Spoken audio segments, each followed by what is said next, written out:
it's also just the beginning, because there's so much more I want to add to my game, but some things take time, and it's and maturity. Well, oh boy, Victor Wembanyama suddenly, through one game, looks like the best player in the world. And of course, we haven't seen Jokic play yet. Giannis is still incredible as well. But on one night, Wemby was the best player in the world. He looked absolutely unstoppable. SGA had a quote on Netflix Starting Five where he says, "I'm very, very, very, very, very hard to stop, but not unstoppable." Wemby looked unstoppable. I mean, who's the only other guy that has made Anthony Davis look like a G Leaguer? Nikola Jokic, the current best player in the world, a multi-time MVP, a champion. Victor Wembanyama made AD look tiny. He made him look like could not do anything possible to slow him down. And I think that's where with Victor, the half-court creation, the transition attacks, he did look like a hybrid of Shaq or Giannis and Kevin Durant, because you're talking about a guy who's 7'7" that can also isolate and wiggle and dance with someone on the perimeter and hit pull-up three-pointers. It's just like mind-blowing. There's so many times watching this game where I'm just like, wow, because it's new stuff from Victor. And I think one of the things that I'm most fascinated by with this performance we saw from him is the Spurs teammates. They see it. There was a play in the first half of that game, a give and go with Dylan Harper, where Wemby pump faked the three, caused Derek Lively to jump, passed it to Harper. Wemby cut. Harper hot potato pass to Wemby, who just like one-handed Randy Moss style catch straight into a dunk. And those are the moments where there's sometimes in the past with the Spurs, it was like, okay, let's find Wemby the ball at the rim, like pass him the ball. And sometimes it was like they didn't realize who he is. And ultimately, I think like Wemby said, this is just the beginning and things take time. And we're starting to see that with 40 points, 15 boards, pure dominance, him running the floor hard in the break, bringing up the ball himself, scoring out of the post, scoring literally everywhere on the floor. He looked like the best player in the world. And I'm not ready to give him that title yet. To me, my philosophy is that title changes in the playoffs. I don't think you can say it's not Jokic until the postseason. But, boy, on this individual night, there was no better test for Victor Wembanyama than the front line of the Dallas Mavericks with all their size, all their length. If there's any team that could slow down Victor, you would think it would be the Dallas Mavericks. And he made it look like they weren't out there. And it was a night, like I predicted Luka to win MVP in part because I think the narrative aspect, voters might favor him. Dude, that was probably dead wrong. And Victor very well might win MVP in his third season. I don't think it's an overreaction. The way in which he's moving on the floor, this is just the beginning. It is just year 3 for him, but he already is an unstoppable force, and I can't wait to see what's to come for him the rest of this season. To talk about some of that Mavericks and Spurs game with what we saw from the Spurs side, the disappointment on the Mavericks side, here's Kirk Henderson. All right, now joining me to discuss more of the Mavericks and the Spurs, Kirk Henderson. Kirk, how are you feeling this morning after that loss last night to the San Antonio Spurs and Victor Wembanyama just looking like a true alien? Bleak. It's not good. You spend all summer after lucking into the number 1 draft pick, talking yourself into a roster of all forwards, only to come out and post an offensive rating worse than anything they did last season, a season where they sometimes struggled to field a team. So I don't feel good this morning. I didn't realize the offensive rating was lower than any game last season. Any game? Mm-hmm. Any game. I guess the Cooper Flagg point guard experiment of the PJ Washington Cooper backcourt, whatever. Not a great first start there. What was behind those offensive struggles, Kirk? Was it as simple as saying that Victor Wembanyama made Anthony Davis look like, he's 6 foot tall and just swallowed him at the rim? Or what was behind those struggles offensively for Dallas? Well, the thing about basketball is after 100+ years, we have a pretty good idea of how it's played. And despite the advent of the concept of positionless basketball, you still need players who can actually do things on the floor within certain skill sets. The Mavericks don't really have players who are excellent passers or who are excellent ball handlers that can drive and set up an offense. They essentially fielded a team to start the game last night of 4 forwards and a shooting guard who is no longer capable of creating off the dribble. It was as ugly as you can imagine because they're also throwing in this wrinkle of a Jay Triano handoff offense where it's sound and fury signifying nothing.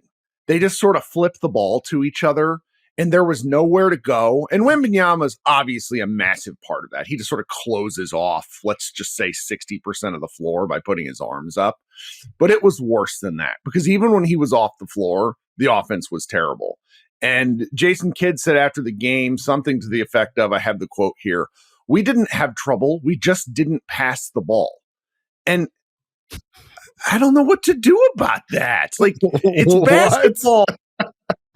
It's just such an embarrassing quote in an embarrassing performance. Like, losing by 33 points on national television on opening night should be causing an existential crisis within this organization because I don't see ways that they get better. Because as much as I value Victor Wembanyama's performance last night, he was amazing. Outside of him and Stephon Castle, it's not like they're loaded for bear. Do you know what I mean?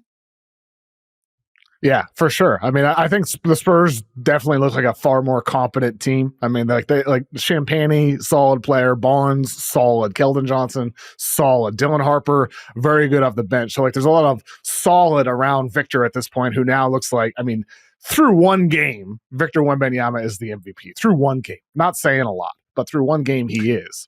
But for the Dallas side, I think your point about the lack of lanes for them to be significantly better, that is the worrisome side of things here for Dallas. With that said, though, Kirk, I mean, it is Cooper's debut. You know, he has 10 points on 4 of 13, 10 rebounds. He'll get better over the course of time. At some point, Kyrie will come back. Klay Thompson's not going to be 1 of 5 from 3 every single night. I think there are ways in which this team could be better. Even D'Lo coming off the bench, he's 1 for 6 in the game, played only 15 minutes. Like, he'll have better games. So I think there are some paths of improvement for Dallas.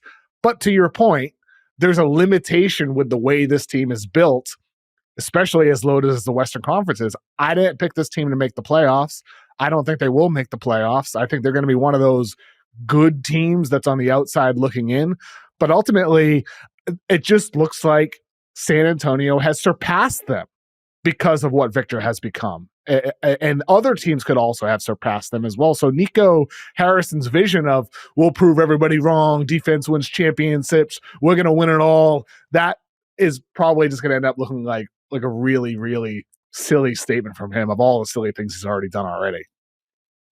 I mean, I think so. There's obviously elements for cleanup. The part that frustrated me more than anything else is I know it can take time for team defenses to gel, and I certainly expect the Mavericks to get better in that regard. But even past Victor Wembanyama, they were getting blown by just about everyone who could dribble. You had Castle, you had Harper. I mean, the points in the paint, we didn't even touch on this, man. Did you see the points in the paint differential? Oh, it's enormous. 68 to 26. Crazy. A Mavericks team with all forwards giving up 68 points in the paint is simply unforgivable. And they're going to need to figure out how to stay in front of guys who can put the ball on the floor. Wembanyama is obviously really difficult in that regard, but they weren't able to stay in front of anyone all night long. And it was really quite embarrassing, where there were numerous instances where you could see some of the Mavs forwards almost block hunting, where they would be okay with a guy getting past them only to try to go for a block. And it's like, NBA players are good at finishing. They know how to use the rim in their defense, and they can make plays from all different angles. And I was just very frustrated watching that because it belied a lack of effort. And that's one thing that I can at least say about Jason Kidd teams since he's been the Dallas Mavericks coach, is they always play hard. And this team gave up minutes into the second half. And that was just pretty disgusting. What were your first impressions of Cooper Flagg? A little over his skis, so to speak. I don't think playing him at point guard was fair to him. I agree. I think he possesses an offensive capacity to do probably just about anything he puts his mind to, given enough time and training. But at this point in his career, he's a play finisher, not a play initiator. And he got a little bit behind in the count. And at one point, he was 1 of 8 from the floor. I seriously doubt we will ever see a game this season where Flagg starts 1 of 8. He passed up some early looks in the first half, which I think the Mavericks coaching staff probably told him at the halftime, like, stop screwing around, shoot the ball. But what you did see from him was the kind of relentlessness and the effort. He did get lost in the shuffle at times, but that's just because the offense was a little bit ugly. I expect great things from him, but that game certainly wasn't indicative of what he might be. I mean, he did finish with a double-double, but, very inefficient on offense and, not much of a defensive stat stuffing of the box score either. He had that 1 steal to open the game and then nothing for the rest of the game. And during summer league, during his season at Duke, he was really good at getting stocks. And that's just something I expect to see more of as the season goes on. Yeah, I mean, I think that's spot on. The first thing you said, 100% true. It's a bit unfair to him. He's playing in a position he shouldn't be playing in. He shouldn't be a quote-unquote point guard, as they're calling him. It's not. He's a play finisher, not a play creator at this point of his career. It's literally day 1 of his career. But even at Duke, he was more finisher than he was creator. He did a bit of that. I don't want to take that away from him off the dribble with what he can do. But as a rookie, when he was drafted, Kirk, I said, or rather when the Mavericks won the lottery, I said that I feel bad for Cooper in this fit because the situation, the fan base is just distraught. They lost Luka. A lot of them have left the team. It's an ugly situation. They get a terrible GM. It's a team that should be trying to build young, but they're trying to win. I didn't like it for that reasons. I did not expect that he'd be playing point guard on opening night. And that's another thing where it's like, this could be something that helps him grow through mistakes. But at the same time, you want to position young players to succeed. And it just did not feel like in this game he was put in a position to succeed. And ultimately, I wonder, when does the shift happen? Does Jason Kidd at some point say, okay, D'Lo, we're putting the ball in your hands? Does Ryan Nembhard, as an undrafted guy in a 2-way contract who is a true throwback point guard and did play fairly well in his debut, does he get more opportunity just to be a pure point for this team? And I just think at some point that's going to happen. It's just a matter of when, and then Cooper Flagg will be in a better position, hopefully winning games, playing his proper role. But opening night, I don't even understand why they started the season off this way. It's just weird to me. I don't either. And the fact that Ryan Nembhard played in the first half, a second-round draft pick who is currently on a 2-way contract, meaning the Mavericks at most can use him for 50 regular season games. He got opening night minutes. That speaks to the concern that the coaching staff has from the point guard position or just from the guard position generally. It's very frustrating to watch, because it seems to me that early on, head coach Jason Kidd doesn't have any or doesn't have enough confidence in D'Angelo Russell to play him. And Charles Barkley sort of went in on the Mavericks at halftime. It's like, get a guard, play a guard. This is what I mean with my kind of opening rant, where it's like, we know how basketball is played, and you just can't wish for the 5 players on the floor to have the skill sets that you need. You need to be able to space the floor. You need to be able to put the ball on the ground and get to the basket.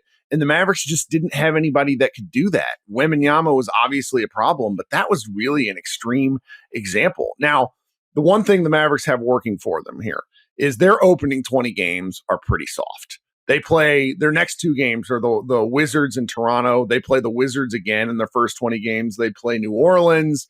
They play a kind of a Memphis team, which I'm not high on, a Phoenix Suns team. They have enough chances in these first 20 games to build something, to establish kind of a team some team momentum and get things going in a positive direction. But just when you get beat by 33 points on opening night, it has to call into question all of your process and all that you were hoping for. Kirk, appreciate you joining me today, man. Please let people know where they can find all your stuff. You can find my podcast on anywhere you can get it. YouTube, it's called Pod Maverick. I've also joined a new venture called Offside. It's a company where I'm going to be making videos alongside folks like Jason Concepcion, Mo DeKeel, and Kofi. It's a short form video platform. I'd really appreciate it if you'd follow that at Join Offside on Twitter. You can get early access to the app. It's going to be coming soon. You can follow us on IG or TikTok. It's really something that I'm having a great time doing because, as you can tell, I enjoy yelling about sports. And it's, 90 seconds to 2-minute videos about sports. And it's the way people are consuming content now. And you can find me there. I'd really appreciate it if you gave us a follow there. And Mavs Moneyball, where I do a lot of writing and attempts at writing. You know how it is. Writing's a bit of a lost art at this point, but I still love writing about basketball and covering basketball. And I'm just so excited that the season is back, even though my team got demolished by 33 points. Kirk, I appreciate you joining me. I hope we don't hear your name during this Cash Patel presser announcing Chauncey Billups and Terry Rozier. I hope I don't hear Kirk Henderson, but if it was, it's good knowing you.